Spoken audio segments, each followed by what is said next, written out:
Hi everybody and welcome to Simply Scuba. In today's Google Answered, I chose another well-known scuba diving brand, and I think you can probably guess which. So I typed that into Google and I'm just answering some of the questions that pop up, starting with, is Apeks owned by Aqualung? Yes. Apeks Marine Equipment Limited was acquired by Aqualung in 1997, and they form the technical side of that group, as well as manufacture parts for Aqualung as well. It's really not uncommon for diving brands to own multiple diving brands and then categorize their range so that customers can more easily recognize who that particular piece of equipment is designed for. Aqualung gear has more of a bright and sunny holiday diver image, whereas Apeks gear is often marketed towards the kind of technical divers. I mean, their slogan is technically inspired, and you see that a lot across a bunch of different brands where two or more apparently separate brands are actually just part of the same company. And if you compare some products from the two different brands, it is just the same item, it's just in a different color and with a different logo on the front. But to put it short, yes, Aqualung owns Apeks, but Apeks actually manufactures all of their own equipment themselves still, as well as some of Aqualung's. Where are Apeks regulators made? Right here in the UK. Well, not right here, there's nowhere near enough space, but in their headquarters in the UK, they design, they manufacture, assemble, test their own regulators with just tons of huge, impressive tooling machinery. If you think about each individual component part to just a set of regulators, both metal and plastic being milled and cast, prepared, assembled, tested, and then boxed up for sale, it's all pretty impressive. They even have a completely separate section of their building for just O2 clean regulators, and it's just pure brilliant white, and everything is in a positive pressure environment to keep contaminants out and to keep the oxygen clean stuff clean. They're also very keen to be as environmentally friendly as possible, with a solar farm on the roof that saves over 50 tons of carbon dioxide a year. They recycle and reuse thousands of liters of machine lubricant that would normally just go to waste. But Apeks regulators, they're made here in the UK in the north of England. How often should I service my Apeks regulator? It depends on how much it's used or not used, but once a year with normal use is recommended.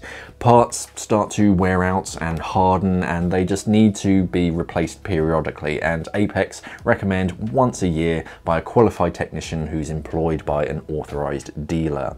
If they're used for rental or commercial use, that shifts to once every 3 to 6 months, and if you use them in chlorinated water, you should really service your regulators more often also, because the chlorine can accelerate the degradation of certain parts.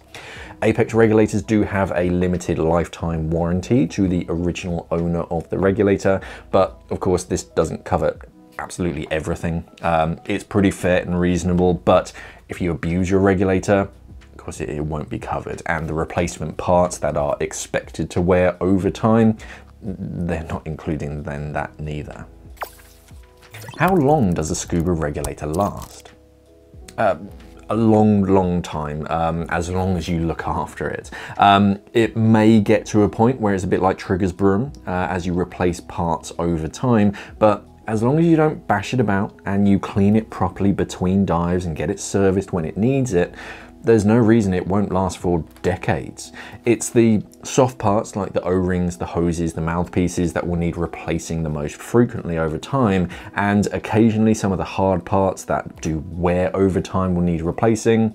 But the trick that comes to servicing the regulator and finding parts after that model is discontinued, that tends to be the choke point. The manufacturer is only responsible for producing replacement parts for 7 years after they discontinue that model. So after that date, replacement parts can then be quite tricky to track down. If you're lucky, they'll continue to use similar parts for another newer regulator model, so it's still compatible. But after a while, it does tend to be the lack of availability for replacement parts that ends up condemning a regulator. How long can you leave air in a scuba tank? Only a few months, really. Breathing gas stored in a cylinder for any longer than 3 months can, in rare circumstances, actually become dangerous to breathe.